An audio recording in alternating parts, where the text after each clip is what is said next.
I've never told anyone this story before. Not my family, not my closest friends. It's something I've held on to for a long time, a memory that shaped the person I am today. It's about my first love, a girl named Hannah. When I was young, our town was small, and the world felt even smaller. My days were predictable, quiet, and planned. I was always thinking about the next step, how to build a secure future, how to survive. Dreaming felt like a luxury I couldn't afford. Then, there was Hannah. She was the complete opposite. Her family sold tangerines from a small stand by the roadside, and I'd pass by it every day.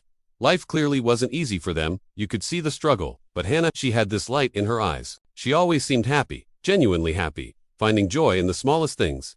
That smile of hers could cut through the grayest day.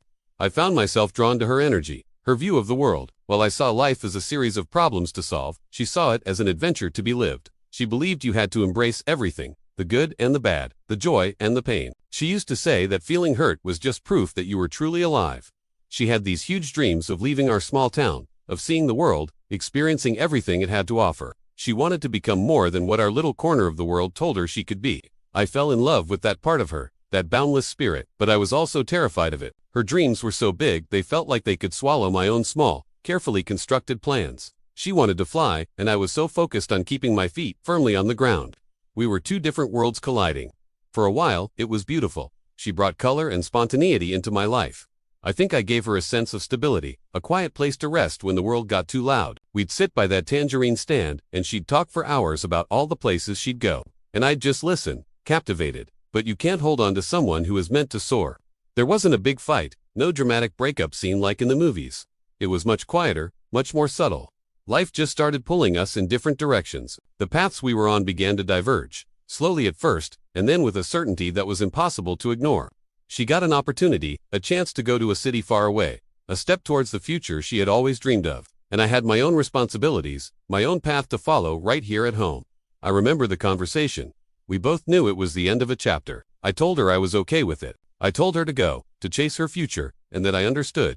I lied. A part of me was screaming, begging her to stay, begging for us to find a way, but I couldn't say it. I couldn't be the anchor that held her back from her own ocean of possibilities. So, I let her go, and she left. The first few years were hard. We tried to keep in touch, but the distance wasn't just physical. We were living different lives, becoming different people. The calls became less frequent, the letters stopped. The silence grew until it was all that was left. I stayed and built the life I had planned for myself. It was stable, it was practical, it made sense on paper. From the outside, I was successful. I did everything I was supposed to do. And Hannah, from what I could tell through the grapevine and the occasional social media post, built a beautiful life for herself. She traveled, she saw the world, she seemed to be living the dream she had always described to me by that roadside stand. Her life looked like a work of art from a distance. Then, years later, completely by chance, we ran into each other. We were back in our hometown for different reasons. It was surreal. We were polite strangers who knew each other's deepest secrets, or at least, the secrets of the people we used to be. We could see the years etched into each other's faces, the faint lines of laughter and worry. We could see the ghosts of the kids we were, but we were also acutely aware of the adults we had become. There was an unspoken understanding between us. We didn't ask what if, we didn't try to unravel the past or question the choices we made. What would be the point? We both knew that our love wasn't the kind that was meant to last a lifetime. It was the kind that was meant to be a catalyst, a pivotal moment that sets you on your true course. Some loves don't end in flames and anger. They don't end badly, they just end, they fade away quietly, leaving behind not a scar, but a permanent, gentle imprint on your soul. They become a part of your story, a silent chapter that you carry with you forever.